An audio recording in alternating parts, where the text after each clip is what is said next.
All right, welcome back, guys, to another episode of Talking Tridents, a Mariners podcast. We are back after a couple weeks off, but we had some announcements finally with MVP results coming in and the rest of the awards for the season all finished now. We have our answer, not what Mariners fans wanted to see or what we wanted to see, but Aaron Judge wins AL MVP. I had a feeling. I As had a much as feeling it was gonna happen.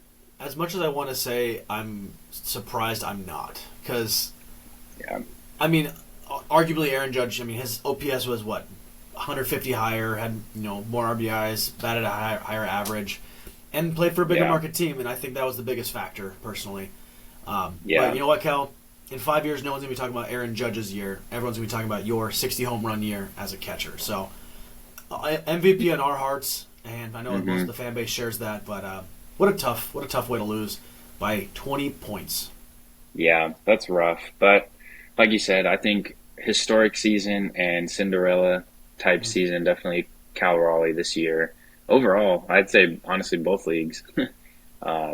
Just a historic season by Cal. So it's unfortunate he didn't get to win the MVP, but hey, it is what it is. Nobody on the East Coast knows Cal Raleigh, so hey, if he had played on the Yankees, he would have won. So And I wish we could, go to a different world or have a simulation or something like that and see same yeah, stats, same everything, but switch the jerseys. What yeah. that would look like, because again, Aaron Judge had a better year last year and won the MVP, and then hmm Cal Raleigh breaks all these records as a catcher, misses all but 3 games, mind you, some DH in there, and still doesn't get the award. So it's tough to see. Cal Raleigh, you definitely deserve it, but Yeah. they have spoken. So Yeah. I mean, I see, like, what you said, Aaron Judge had a higher OPS, a higher batting average, a much higher batting average than mhm. Cal, which, I think that was the main deciding factor. yeah, I think so too. Um, but, hey, we made it further than the Yankees did in the playoffs, so, That's true. I'm looking at the yeah. grid right now, but Aaron Judge did get 17 first place votes. Cal Raleigh Mm, got the 13. If you yeah. go a little ways down the list, though, sorry Julio haters, but Julio was a top 6 MVP vote. Oh, no, so Julio got 136 points, just below Tarek Skubal and above George Springer. So little extra shout out Julio for having a hot second half. If he does that the whole year, Aaron Judge is not beating that out. So, um, but Yeah. yeah, again, it's just it sucks to know. Well, it's good to know, but it sucks that the outcome that we got. So Yeah. Yeah, for sure. But now it's time to focus on next year. that's right. For him. But a couple other, I mean, so Cal, won a Silver Slugger, which is Hmm. cool. He did First not of win the his Gold career Glove. too. Yeah. Yeah, first of his career. He did not win the Gold Glove, which I don't know. Dylan Dingler won that Hmm. for catchers, but Julio also got snubbed. He didn't get it. He didn't win a Gold Hmm. Glove either. What do you think contributed to that? Because I remember, like, at the All Star point, I mean, everyone was talking about Julio's defense. Yeah, and I mean that's what got him into the All Star game, right? Yeah, right. Um, I think so, this is something. Let's go back a little bit. So Julio Rodriguez did not win Gold Glove. Cal Raleigh did not win Gold Glove. We saw a lot of repeats this year. Otani winning Yeah. MVP, Judge winning MVP. Both managers on the AL and the NL side went back to back. hmm It's kind of interesting to see all that Yeah. happen. I thought Julio had a really good chance. He didn't win last year, but I thought he had a better defensive year this year. And he was the runner-up this year. I just think the biggest difference is again just the new young buck came in and won it. hmm Yeah, I don't know. I mean, I can think off the top of my head, like, I can think of so many great plays that Julio had in center Oh, this so year, many. and I can also think, but I can only think of a few. Like, I wouldn't even say errors, but just plays that he, missed or Hmm. didn't make the right read or whatever. But And so I I don't also know. wonder if a Rosarena and maybe Robles or whoever played in left field had some saying that as well. Maybe they saw Julio miss a few balls because they were calling him off, or maybe he took a bad route because someone else was calling him or whatever. But I mean, who Yeah. knows? Julio, Cal, great defensive years. This is one of the first years in a while we've seen no Mariner win a Gold Glove. Yeah.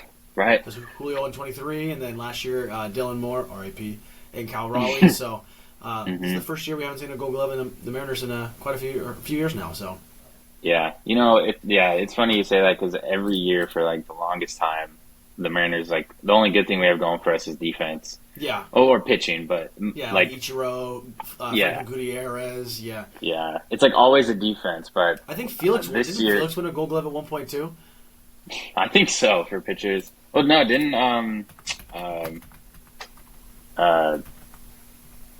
God, didn't Jeez, why am I blanking on his name right now? No, it wasn't Logan Gilbert. Didn't Logan Gilbert win a Gold Glove like 2 years ago as a pitcher? I think he did. I'm taking a look right now. Looks like looks like the last Gold Glove for a Mariners pitcher was Mike Leake. Oh, really? I thought Logan Gilbert did. did. Right there. That's a pull. That is a pull. That's kind of crazy. That Yeah, is because crazy. we had Dylan Moore and Cal last year.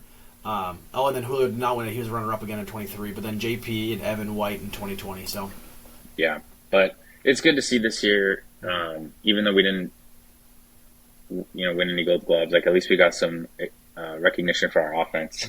At least we had a second runner-up in I know, MVP. Like, I'll second take that. runner-up and Julio getting 6th and Silver Slugger Award. So Yeah.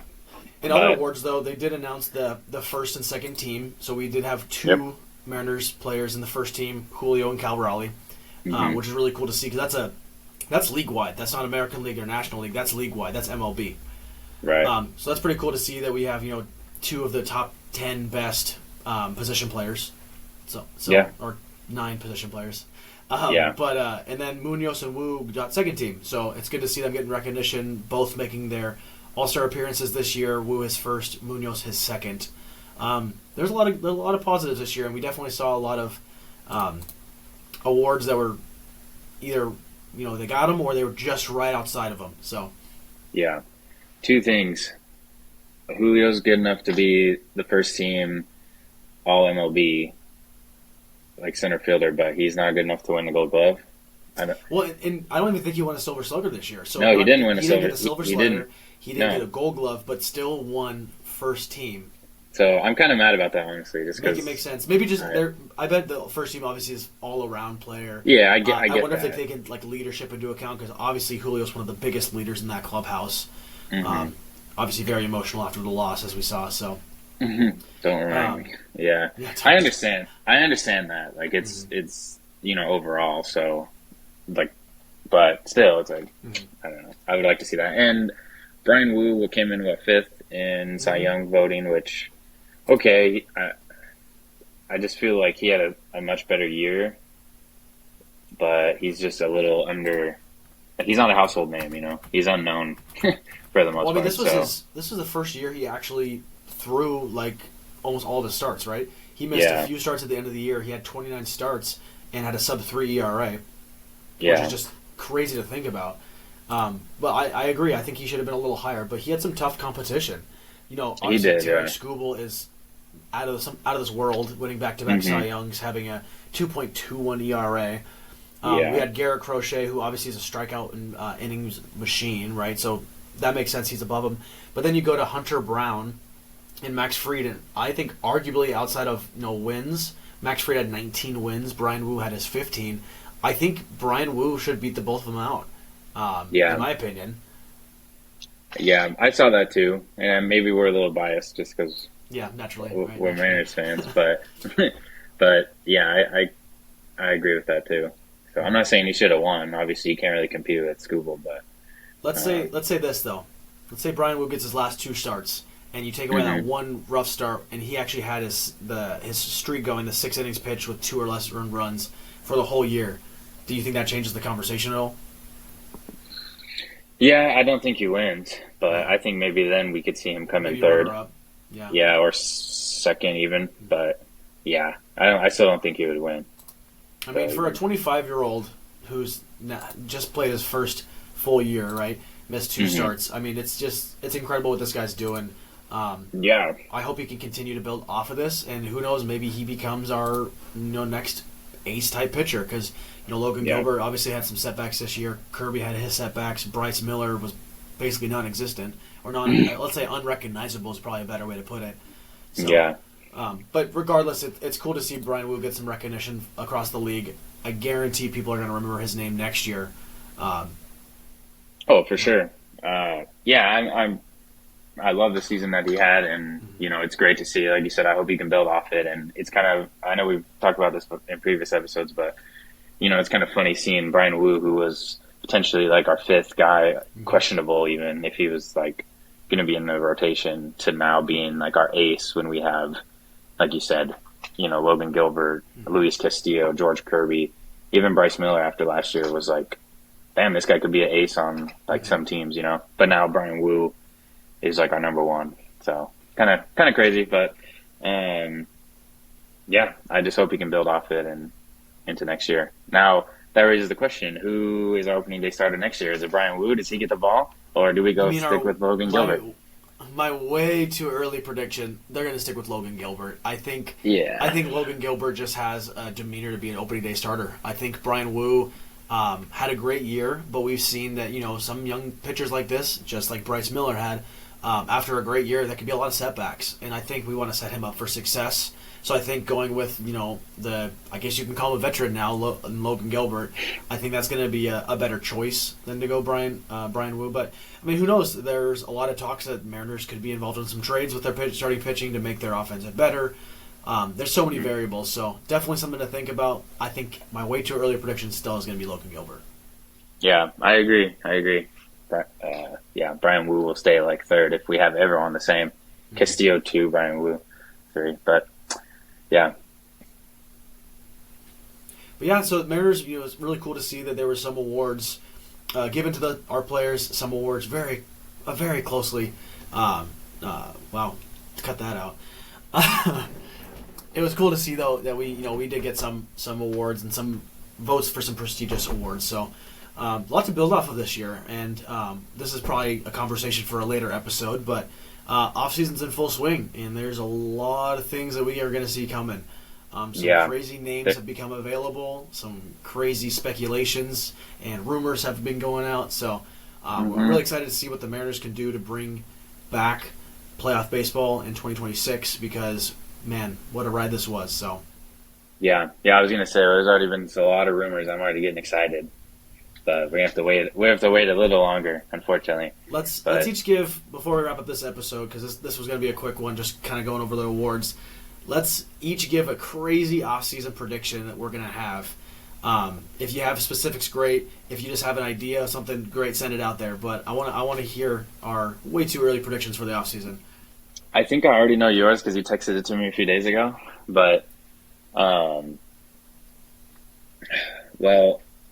we have to re-sign Josh Naylor. I don't think that's crazy. I think that's like a must-have. That's like it has to happen. But it has to happen. I think we're gonna trade.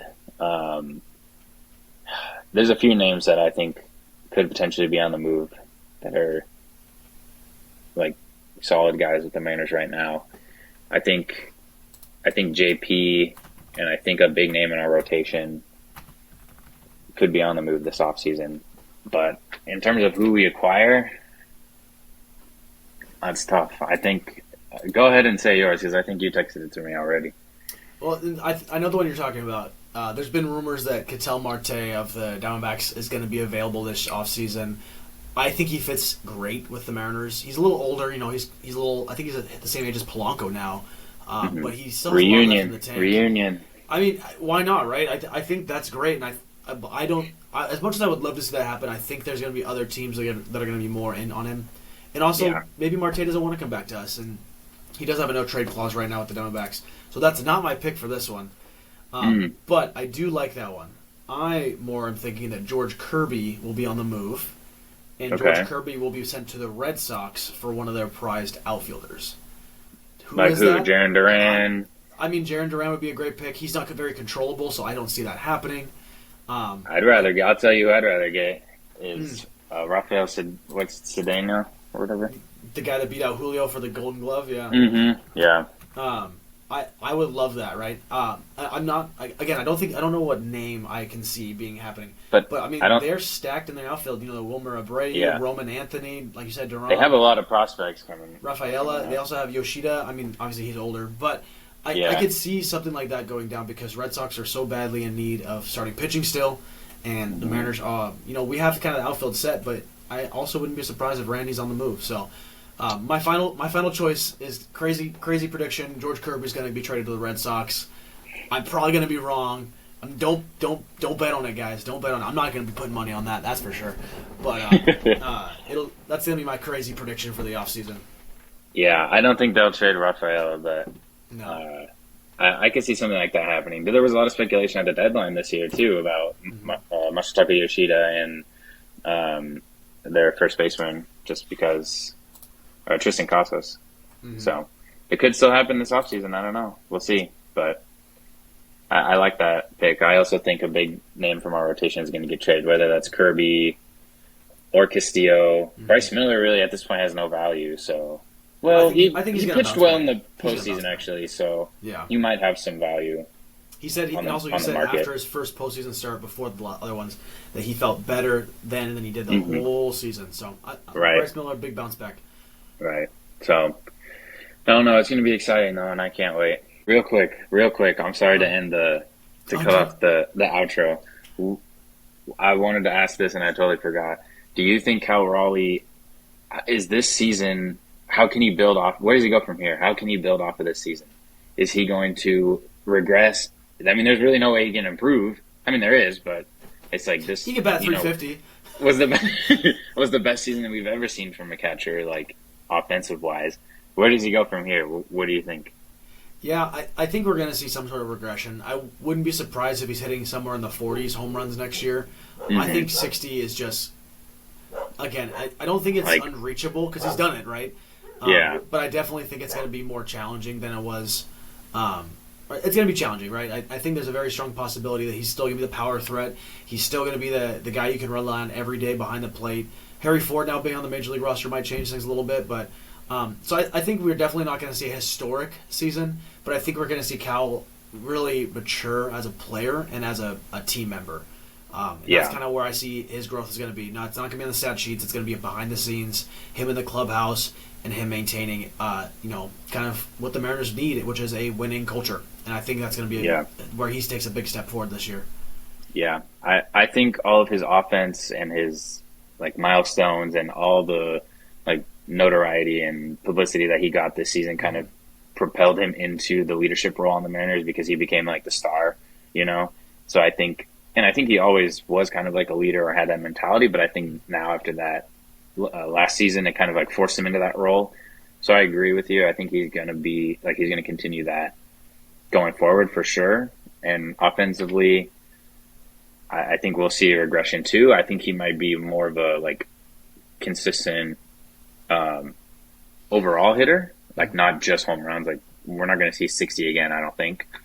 I would say probably probably low 40s in terms of home runs, but I think he's going to be more of a consistent drive the ball type of player. So we'll see. I'll take it, that's for sure. So I just wanted to ask you that.